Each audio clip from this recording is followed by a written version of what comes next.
आज की बात ये कि थोड़ा सा just recap it again what we have studied yesterday. We were talking about some conditions कि एक साइमल्टेनियस सिस्टम में एक system of equation in two variables में क्या क्या हो सकता है। हमने कहा system is a1x plus b1y plus c1 is equals to 0 और a2x plus b2y plus c2 is equals to 0. This is the standard form of linear equation to variable. A pair of linear equation to variable का standard form है। हमने कहा था case 1 बनाते हैं when a1 upon a2 is not equals to b1 upon b2. जब a1 upon a2 का ratio b1 upon b2 के रेशियो के इक्वल नहीं होता तो हमें यूनिक सॉल्यूशन मिलता है और we get the intersect pair of intersecting lines. So L1 और L2 अगर दो लाइंस हो तो वो इंटरसेक्ट कर जाएंगे। फिर हमने कहा था सेकंड केस देखते हैं when a1 upon a2 is equals to b1 upon b2 हो जाए और वो c1 upon c2 के भी इक्वल हो जाए मान लेते हैं, then we have infinite number of common solutions यानी ओवरलैपिंग लाइंस मिलती हैं। तो L1 और L2 जो है वो अलग अलग ना होकर के एक दूसरे के ऊपर ही होते हैं, है ना। इन दोनों सिस्टम को कंबाइनली अपन कहते हैं ये जो है ये कंसिस्टेंसी है इन दोनों में, यानी जो लाइंस हैं वो कहीं ना कहीं मीट करती हैं, कहीं ना कहीं एक दूसरे को मिल जाती हैं, इसलिए ये दोनों केसेस जो है वो कंसिस्टेंट केस है। तो इनकंसिस्टेंसी कहाँ होती है, इनकंसिस्टेंट केस कौन सा होता है, तो हमने कहा थर्ड केस जो है चलो वो इनकंसिस्टेंट बोल देते हैं। As such this is not physics, यहाँ पे ये वन फर्स्ट है ये सेकंड है तो ये थर्ड ही होगा, ऐसा केस हम कोई फिक्स नहीं कर रहे, लेकिन we are talking about overall जो केसेस बन सकते हैं उनके बारे में, ठीक है। when a1 upon a2 is equals to b1 upon b2 हो लेकिन वो c1 upon c2 इक्वल ना हो तो जो सिस्टम हैज नो सॉल्यूशन, उसका कोई सॉल्यूशन नहीं होता और इसमें हमारे पास में L1 और L2 दो लाइंस होती हैं जो पैरेलल होती हैं और इसीलिए ये इनकंसिस्टेंट सिस्टम हो जाता है। ये इनकंसिस्टेंट सिस्टम है यानी आपस में कभी ना मिलने वाला, आपस में कोई भी कॉमन पॉइंट ना होने वाला, ये इनकंसिस्टेंट है सिस्टम है, ठीक है। तो unique solution, many solution, no solution, इस सब की हमने कल डिटेल में बात की थी। चलो क्वेश्चन क्या है एग्जाम में, तो हमने कहा कि यार एक क्वेश्चन तो वो बन जाएगा जिसमें रेशियो को कंपेयर करेंगे और बता देंगे कि लाइंस इंटरसेक्टिंग है या नहीं, या क्वेश्चन में ask you that whether they are consistent or inconsistent, or the question may ask you that check whether we will be having unique solution or no solution or infinite number of solution, ठीक है। चलो question को एक और format में पूछा जा सकता है, find any line or equation we can say which is parallel to 2x plus 3y is equals to 5. Suppose find any line which is parallel to 2x plus 3y is equals to 5. Now geometrically अगर एक line plane में drawn हो, मान लेते हैं L1, तो इसके parallel कितनी लाइंस हो सकती हैं? Yes correct, infinite number of lines. तो हमारे आंसर भी इनफिनिट होंगे। जैसे हम छोटी जूनियर क्लासेस में 9th क्लास में भी बोलते थे कि सेट ऑफ सॉल्यूशंस निकालें इस इक्वेशन के, क्या हम लोग कभी चेक करते थे कि क्या बुक में क्या दिया हुआ है, मेरा वो नहीं आया, नहीं, क्योंकि हमारे पास में we have infinite number of choices, तो आंसर मैच करने की जरूरत नहीं है, कांसेप्ट क्लियर होना चाहिए। हमारे पास हजारों लाखों करोड़ों ऐसी लाइनें जो इस इनके पैरेलल हो, 2x plus 3y equals to 5 के पैरेलल हो। उसने कहा any line which is parallel to 2x plus 3y is equals to 5, क्या होना चाहिए पैरेलल के लिए? For parallel line or equation which is given parallel to the given equation, अगर हम देखें इसका सॉल्यूशन तो पैरेलल लाइन के लिए ratio of a1 upon a2 should be equals to ratio of c1 upon c2 but should not be equals to c1 upon c2। Parallel line के लिए a1 upon a2 b1 upon b2 के equal तो होना चाहिए, लेकिन c1 upon c2 के equal नहीं होना चाहिए। तो एनी इक्वेशन जिसमें ऐसा हो, कोई भी ऐसी इक्वेशन जिसमें ऐसा हो जैसे हम सिंपल सी बात करते हैं, अगर ये 2x plus 3y equals to 5 है, तो सेकंड इक्वेशन ले लीजिए जिसमें a1 upon a2 का रेशियो जो है वो b1 upon b2 के रेशियो के इक्वल हो। जैसे मैं इसको अगर 4x लिख रहा हूँ तो इसको मैं 6y लिखूंगा ताकि 1/2 के इक्वल हो, लेकिन वो c1 upon c2 के इक्वल नहीं होना चाहिए, तो मैं यहाँ पे कुछ भी लिख देता हूँ, लेकिन 10 नहीं लिखूंगा, वरना 1/2 will be equal to 1/2 equals to 1/2 हो जाएगा। हो गई एक इक्वेशन। कोई और इक्वेशन पर बात करते हैं, चलो कोई और इक्वेशन लेते हैं। मान लेते हैं हमने इक्वेशन ली, इसको 3 से मल्टीप्लाई कर देते हैं, 6x ये हो जाएगा 9y इज इक्वल टू, इसको 5 का 5 ही रहने देता हूँ, चलो 2/6 is 1/3, 3/9 is 1/3, but it's not equals to 1। इस रेशियो में देखो 1/3, क्योंकि 2/6 1/3 होता है, 3/9 भी 1/3 होता है, लेकिन वो 5/5 के इक्वल नहीं होता, इसलिए ये क्या है, ये एक ऐसी इक्वेशन है जो इस गिवन इक्वेशन के पैरेलल है। How many lines we can have? Yes, we have infinite number of choices. We have infinite lines. Suppose the question says find any line. Suppose the question says find any line which is intersecting line to the given equation.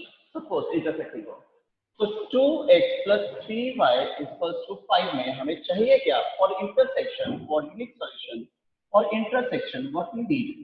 Yes, for intersection, the pair of intersecting lines or intersection, we need a1 upon a2 should not be equal to b1 upon b2. The ratio of a should not be equal to the ratio of b. So 2x plus 3y equals to 5. कोई भी ऐसी equation जैसे x minus y is equals to 11, check कीजिए 2/1 is not equals to 3/-1 हो गया, purpose solve. चलो कोई और इक्वेशन ये लीजिए 2/2 is not equals to 3/1 हो गई इक्वेशन। मान लेते हैं यहाँ पे मैं क्या लिखूं, 4 लिख लेता हूँ, चलो 2/2 is not equals to 3/4, yes, the system has a unique solution, we will get intersecting lines. So in how many lines we can have? Again एक ऐसी लाइन, कितना सिंपल क्वेश्चन है बेटा, देखिए तो सही, 2x plus 3y equals to 5 से intersect होने वाली कोई भी लाइन बता दीजिए। इंटरसेक्ट कब होगी लाइन, जब a1 upon a2 will not should not equal to b1 upon b2। बिल्कुल सी बात, यही तो क्या लिखा जा रहा है। तो अगर हम यहाँ पे 4x plus 6y equals to 11 लिख देते हैं मान लीजिए, तो 2/4 equals to 3/6 हो जाएगा। इसका मतलब वो इंटरसेक्ट तो नहीं करेंगी, इसलिए यहाँ पे y रहने देता हूँ। चलो 2/4 is not equals to 3/1 is this pair of lines are intersecting lines, they will have a unique solution. So how many lines you can write in this case? 2x plus 3y equals to 5 से intersect होने वाली line कितनी लिख सकते हैं हम हजारों लिख सकते हैं ऐसी लाइनें जिनमें जो इंटरसेक्ट कर देंगी इस गिवन लाइन को। Agreed? If the thing is clear to everyone, just raise your hand. If the example and the equation which I am talking about, if it is clear to you, just raise your hand because I think it's very easy. मुझे ऐसा लगता है ये बहुत easy है। अगर ये easy नहीं है तो मैं कोई और एग्जांपल लेता हूँ। चलो एक और एग्जांपल लेता हूँ, अगर आपको बात समझ में आ गई तो keep on raising your hand. Okay. Find any line which is coinciding with this line or overlapping with this line. ठीक है, 2x plus 3y equals to 10 से एक ऊपर ही आ जाए, उसके ऊपर ही कंसाइड कर जाए, ऐसी कोई लाइन। चलो हमने कहा 4x plus 6y is equals to 10। क्यों? क्योंकि 2/4 is equals to 3/6 is equals to 5/10 होगा। When a1 upon a2 is equals to b1 upon b2 is equals to c1 upon c2 हो जाए तो लाइन ओवरलैपिंग होती है, कंसाइडिंग। इस गिवन लाइन की कोई भी इसके साथ ऐसा पेयर जिसमें a1 upon a2 का रेशियो वही हो जाए जो b1 upon b2 का रेशियो हो, वही हो जाए जो c1 upon c2 का रेशियो 4, ठीक है। मान लेते हैं मैं पूरी इक्वेशन को ऐसा लिख लेता हूँ 20x + 30y = 50। तो रेशियो चेक करिए जरा, ये 1/10 है, ये भी 1/10 है, वो भी 1/10 है। जब सभी हाँ होती है, सबकी हाँ होती है, जब a1/a2 b1/b2 और सॉरी a1/a2 b1/b2 और c1/c2 सब इक्वल होते हैं, तो पेयर ऑफ इक्वेशन जो है वो पैरेलल सॉरी ओवरलैपिंग होती है, कंसाइडिंग होती है ना, right. If the thing is clear to you, just raise your hand. आपने लोअर किए थे क्या हैंड? y = 100। इस इक्वेशन से हमारी पुरानी दोस्ती है, हमने फर्स्ट क्लास से मतलब फर्स्ट पीरियड से इस क्लास से हमने इसको डिस्कस करना शुरू किया। एक ऐसी लाइन बताएं, एक ऐसी स्टेटमेंट है जिससे ये सॉल्यूशन होता है, पता चलता है फाइनली कि x की वैल्यू क्या है और y की वैल्यू क्या है। तो हम कह सकते हैं 2x + y = 60, x - y = 20, x 2x + 3y = 10। ऐसी कोई भी लाइन, क्यों? क्योंकि इन सब केसेस में a1/a2 is not equal to b1/a2 है। सही है। नेक्स्ट केस में लेते हैं a1/a2 is not equal to b1/b2 है, हो गई intersecting line. a1/a2 is not equal to b1/b2 है, हो गई इंटरसेक्टिंग लाइन। तो हमारी कंडीशन क्या है for infinite for a unique solution for intersecting lines? a1/a2 should not be equal to b1/b2, right. तो कोई भी इक्वेशन ऐसी बताइए जो इसके साथ इंटरसेक्ट कर जाए, ज्योमेट्रिकली इसके साथ इंटरसेक्ट कर जाए, ऐसी कोई भी लाइन बताइए, बता दी, राइट। चलो ठीक है। अब उससे कहा कोई एक ऐसी लाइन बताइए जो इसके साथ पैरेलल हो जाए, इस लाइन के साथ पैरेलल हो जाए। अपन ने कहा पैरेलल तो वो होती हैं जिनमें a1/a2 = b1/b2 हो लेकिन c1/c2 के इक्वल ना हो। चलो तो ऐसा करते हैं, इसको 2x + 2y = 300 लिख लेते हैं। इसके साथ एक और लाइन ले लेते हैं, चलो x 3x + 3y = 1, या फिर मान लीजिए क्या लूं मैं 4x + 4y = 50 या कुछ भी ऐसा। ये सारी लाइन देखिए जो गिवन लाइन थी उसके साथ में पैरेलल होंगी, क्योंकि a1/a2 = b1/b2 है लेकिन c1/c2 इक्वल नहीं है। चेक कीजिए नेक्स्ट इक्वेशन में भी a1/a2 = b1/b2 है लेकिन c1/c2 नहीं है। चेक कीजिए तीसरे में भी a1/a2 = b1/b2 लेकिन c1/c2 इक्वल नहीं है। तो all these lines are examples of yes no solution for parallel line. हमने कहा नहीं, अब ऐसी लाइन बताएं तो इसके साथ कंसाइड हो जाए, ओवरलैप हो जाए, ओवरलैपिंग हो जाए, जहां ये जाए वहां ये हो जाए। तो ऐसी लाइन कैसे हो सकती है? तो अपन ने कहा चलो 2x + 2y = 200 कर देते हैं, 3x + 3y = 300 कर देते हैं। इसी तरह से -x - y = -100 कर देते हैं, या कुछ भी ऐसा। ये सारे एग्जाम्पल जो है वो सारे के सारे पैरेलल सॉरी कॉन्साइडिंग लाइंस के हैं, कोइंसिडेंट लाइंस के हैं। क्यों? क्योंकि देखिए चेक करिए पहले में 1/2 = 1/2 = 100/200। तो a1/a2 = b1/b2 = c1/c2 है, ये एग्जांपल है। 1/3 1/3 100/300 बिल्कुल सही है। 1/-1 1/-1 100/-100 रेशियो सही है, मतलब ये भी है। तो ऐसी कितनी लाइंस थी? 3 लाइन। तो आपको अब बात शायद समझ में आ गई होगी। I just want to count the number of students who agree with me that they can. The question is it says find the value of k for which the given system or given equation has a unique solution. Find the value of k for which the given system has a unique solution. मान लेते हैं अपने को कुछ इसमें इस तरह का सिस्टम दिख रहा है, उसने बोला के की ऐसी वैल्यू बताए जिसके लिए the system will have a unique solution. ठीक है, बिल्कुल वैसे ही ना जैसे 9th क्लास की तरह था। If 2, 3 is a set of solution of this equation, y to find the value of k, क्या कर सकते हैं? Of course, it's true और y to k करके तो ठीक है, निकाल सकते ट्रांसलेशन करके। अभी भी वैसा ही क्वेश्चन है, just a 2 mark question, 1 mark for the condition, mentioning the condition and 3 marks for taking out the set value of k. Okay, चलो इसको समझते हैं। क्वेश्चन बहुत सिंपल है, वो कह रहा है के की ऐसी वैल्यू बताएं, कैलकुलेट करिए जिसके लिए the system will have a unique solution. Find the value of के की ऐसी वैल्यू निकालो जिसके लिए the system will have a unique solution, जिसके लिए ये सिस्टम सॉल्व होता है। ठीक है, चलो कोशिश करते हैं कैसे। हमें मालूम है for unique solution, for unique solution, अब रट क्या होगा? तो मैं इसके लिए बार बार इस चीज पे एम्फसाइज कर रहा हूँ कि कंडीशन आपको याद हो जाए। When a1 upon a2 is not equals to b1 upon b2, we get a unique solution. This is the condition. Now in this case, 2 upon k is should not be equals to 3 upon 6. Right?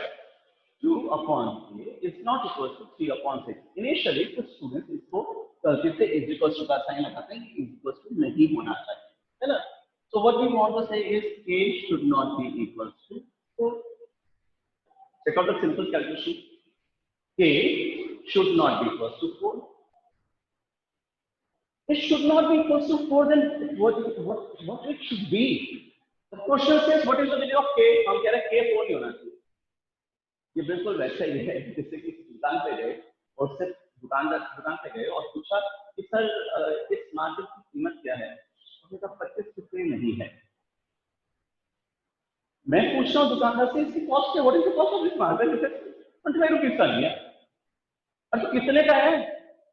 तो ये बिल्कुल वैसे ही वो पूछ रहा है what value of K should be there so that the system will have a unique solution. हम कह रहे हैं 4 नहीं है, और तो 4 नहीं है तो आंसर तो उल्टा दे रहा है। वो पूछा क्या बोली थी, अब कह रहे कि 4 नहीं है, तो क्या होना चाहिए? कुछ भी बस 4 नहीं होना चाहिए। क्यों भाई, क्या प्रॉब्लम है 4 होने में?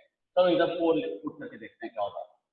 अगर हम यहाँ पे 4 रखेंगे, अगर k की वैल्यू 4 होगी तो a1 upon a2 will be equal to b1 upon b2, और ये कंडीशन नो के लिए सॉल्यूशन के लिए हो सकती है, ये इनफिनिट नंबर ऑफ सॉल्यूशन के लिए हो सकते हैं, लेकिन यूनिक सॉल्यूशन के लिए तो a1 upon a2 b1 upon b2 के इक्वल नहीं होना चाहिए। अगर हम यहाँ पे 4 पुट कर देंगे तो ये तो 2 upon 4 will be equal to 3 upon 6, isn't it? तो इसलिए वो कह रहा है k क्या होना चाहिए? वही है दुकान पे गए, भैया मार्केट की कॉस्ट क्या है? 25 रुपए नहीं है। मैं पूछ रहा हूँ अंकल मार्केट की कॉस्ट क्या है? बेटा 25 रुपए का नहीं है। अंकल कितने का है वो तो बताओ। तो वही बात है कि आपके पास 4 नहीं है, ये 4 नहीं है, तो 4 नहीं है तो क्या है? 4 नहीं है, उसके अलावा कुछ भी हो सकती है। तो हमें बस यहाँ पे अपने आंसर को क्लियर करना चाहिए। Except 4 k can have any real value or any other value लिख सकते हैं आप, रियल नहीं लिखना। वापस से he says what should be the value of k, और हम कह रहे हैं k 4 नहीं होना चाहिए। तो इस बात पे बात खत्म नहीं करनी है, इस पॉइंट पे आंसर खत्म नहीं करना है।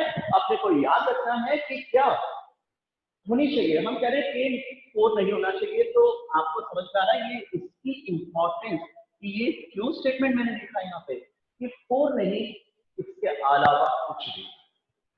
4 नहीं, इसके अलावा कुछ भी। चलो क्या 1 लिखते हैं तो चलेगा? बिल्कुल चलेगा। 2 अपॉन 1 3 अपॉन 6 के इक्वल नहीं होता, बिल्कुल चलेगा। क्या -1 लिख दो? बिल्कुल चलेगा। क्या -4 लिखते हैं? चलेगा। क्या 40 60 50 कुछ भी लिख दूं? सब कुछ लिख दो, बस 4 मत लिखो। अब समझ आ रहा है ये स्टेटमेंट हमें। तो I am emphasising on this statement कि हमारा आंसर क्या है? 4 नहीं है। Any other real value answer है, लेकिन 4 के अलावा। 4 it can have any other real value, कोई भी वैल्यू हो सकती है, लेकिन यहाँ पे 4 मत पुट कीजिए। अगर 4 पुट करेंगे तो the system will not be solve, it will will not have any unique solution. Is it clear to all of you? देखो आराम से समझिए क्या पूछा है। वो कह रहा है सिस्टम में अगर हमें सॉल्व करना हो, इस सिस्टम को अगर हमें सॉल्व करना हो, इसका एक फाइनाइट आंसर निकालना हो, यूनिक सॉल्यूशन निकालना हो, तो k की वैल्यू क्या होनी चाहिए? हम कह रहे हैं 4 के अलावा कुछ नहीं, 4 के अलावा कुछ नहीं। आंसर 4 नहीं है, 4 के अलावा सब, ठीक है राइट। चलो एक और एग्जांपल देता हूं आपके लिए। मेरे ख्याल से बात छोटी सी थी, समझ में आ गई होगी जरूर। So whenever you attempt the board examination, whatever formula you are using, whatever concept you are using, the basic you should be mentioned in your. So like in this question, I have mentioned it that I have a1 upon a2 is not equal to b1 upon b2 like that. आपको करना है, ठीक है, mention करिएगा, उसके बाद solution करेंगे अपन, है ना। चलो मैं फिर से एक क्वेश्चन पूछता हूं आपसे। kx minus 3y minus 5 is equal to 0, and the second equation says suppose 4x minus 12y plus 6 is equal to 0. What should be the value of k for which the system has a unique solution? Just raise your hand if you want to help me in finding the value of k. If you can help me, please. बिल्कुल sir, thank you. Right, चलो फटाफट एक और example लेते हैं, फिर I will move to the no solution case और infinite number of solution case में चलते हैं, ठीक है। क्योंकि एक बहुत छोटी सी सिंपल सी बात समझाई जा रही है, मेरे ख्याल से बात समझ में भी आ रही होगी आपके। तो विदाउट वेस्टिंग आवर टाइम थोड़ा सा आज वैसे भी मेरी उम्मीद से थोड़ी स्लो स्पीड है। चलिए any new child sir please, any new child who want to help me? Yuvraj Daga sir चला ही गया। Anybody who wants to help me? Yes, please. And I would like to see a new child. Upon A2 is should not be equal to B1 upon B2. चलो रुक जा यार। हाँ पहले तो लिख दो A1 upon A2 is not equal to B1 upon B2 for unique solution। हाँ लिख दिया ठीक है। अब A और B की वैल्यू दोनों में रखो, जैसे 1 upon 2 to not equal to minus k upon 1। ठीक है, गुड, आपने -1 का ध्यान रखा, ठीक है। उसके बाद और एक सेकंड देखो सर, हाथ लगा हुआ है। अब इसके अंदर हम k की वैल्यू है ना, एक सेकंड सर, एक सेकंड हो गया यार, 2 सेकंड हो गए, 3 4 5 6 7 जल्दी। 1 upon 2 के अलावा हम k की वैल्यू कुछ भी रख सकते हैं, -1 upon 2 के। बिल्कुल, k की वैल्यू -1/2 के अलावा हम कुछ भी रख सकते हैं, बिल्कुल सही जवाब। Any other infinite solution? चलो कोशिश करते हैं करें इनफाइनाइट सॉल्यूशन की बात करते हैं, ठीक है। अगर किसी सिस्टम में हमें ये दिया हुआ हो the system has infinite number of solutions, find the value of k, तो क्या करें? अच्छी सी वाला क्वेश्चन लेता हूँ, चलिए। 2x plus 3y is equal to 7. The other equation is a minus 1x plus a plus 2y is equal to 3k. हाँ जी। For infinite solutions, what should be the value of k? Right? वापस से, I don't need the answer. Exactly answer मुझे नहीं चाहिए, मुझे help चाहिए। Anybody who wants to, पहले आप कह रहे हैं कंडीशन लिख लेता हूँ, गुड। मेरे को आगे क्वेश्चन गलत होगा तो भी बोर्ड वाला आधा नंबर तो देख। Whosoever will check the copy, at least he is bounded to give me half marks for this, because I know what the condition is. For infinite number of solutions, A1 upon A2 should be equal to B1 upon B2 should be equal to C1 upon C2. Correct बेटा, जो भी बोल रहे हो आप। हाँ आगे values put कर देंगे। 2 upon k minus 1 is equals to 3 upon k plus 1, 3 upon k plus 7 upon 3k। Okay ठीक है। जो भी स्टूडेंट है वो कंफ्यूज नहीं हुई कि x का कोएफिशिएंट क्या है, y का कोएफिशिएंट क्या है और कांस्टेंट नंबर क्या है, ठीक है बेटा। I agree with you. Next आप बोलते जाए बेटा। सर अब एलसीएम लेंगे। इसका चलो मेरे पास दो इज इक्वल्स टू तीन टर्म्स है।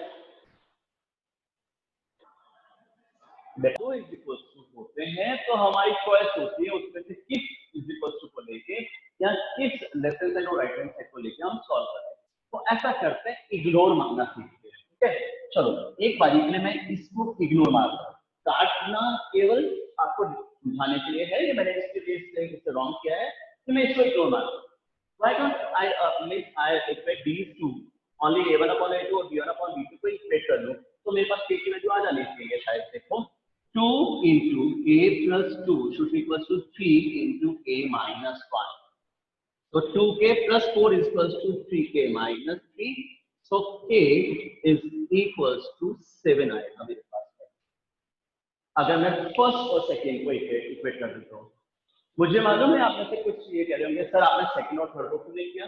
चलो अगर हम में से कोई सेकंड और थर्ड को करता तो वो लेता 9k और ऑफिस रब करो 7/3k लिखा हुआ था यहाँ पे ना। 9k equals to 7k plus 14, 2k equals to 14, k equals to 7 आता उसके पास। फिर एक तीसरे को ऑब्जेक्शन हुआ, सर आपने फर्स्ट और थर्ड को क्यों नहीं लिया। When a is equals to b is equals to c, जब आपके पास में a is equals to b is equals to c है तो आप किससे वैल्यू निकालो, जिससे मर्जी निकाले, चाहे a is equals to b से निकालिए, चाहे b is equals to c से निकालिए या a is equals to c से निकालिए, वो आपकी मर्जी है। आपको आंसर आएगा तो मिलेगा तो ठीक है ना। तो आप थर्ड को खुद करके देखिए क्या a is equals to चलने आएगा, लेकिन ये बेवकूफी नहीं करेगी, तीनों करके देख रहे हैं कि हाँ आंसर आएगा। ठीक है, तो k is equals to 7 ही आएगा, चाहे आप फर्स्ट और थर्ड को भी कर लीजिए। कितनी अच्छा क्वेश्चन है ना, हमारे पास चॉइसेस ही चॉइस है और यहाँ पे अब कुछ भी स्टेटमेंट लिखने की जरूरत नहीं है क्योंकि सीधे सवाल का सीधा जवाब है। एक सर अंकल ये मार्क्स कितने का है, बेटा 25 रुपए का, खत्म। इसमें कोई एक्सप्लेनेशन की जरूरत नहीं है। व्हाट इज k इक्वल, आप इक्वेट करके देखिएगा k इक्वल टू 7 ही आएगा, चाहे आप a1 upon a2 equal to b1 upon b2 से आंसर निकालें या b1 upon b2 equal to c1 upon c2 से निकालें या a1 upon a2 equal to c1 upon c2 से निकालें, आपके पास आंसर वही आएगा k इक्वल टू 7 ही। ठीक है, और अगर आपको चेक करना हो तो यहाँ पे करके देख लीजिए 7 माइनस 1 ये हो जाएगा आपके पास तो बेटा 6x, यहाँ हो जाएगा 7 प्लस 2 यानी कि 9y और 7 3 are 21। चेक कीजिए 2/6 is equals to 3/9 is equals to 7/21 भी होता है तो सिस्टम इक्विलेट सॉल्यूशन का हो जाता है। ठीक है, so we are running short of time. Up to the day and enjoy your Sunday tomorrow. Thank you.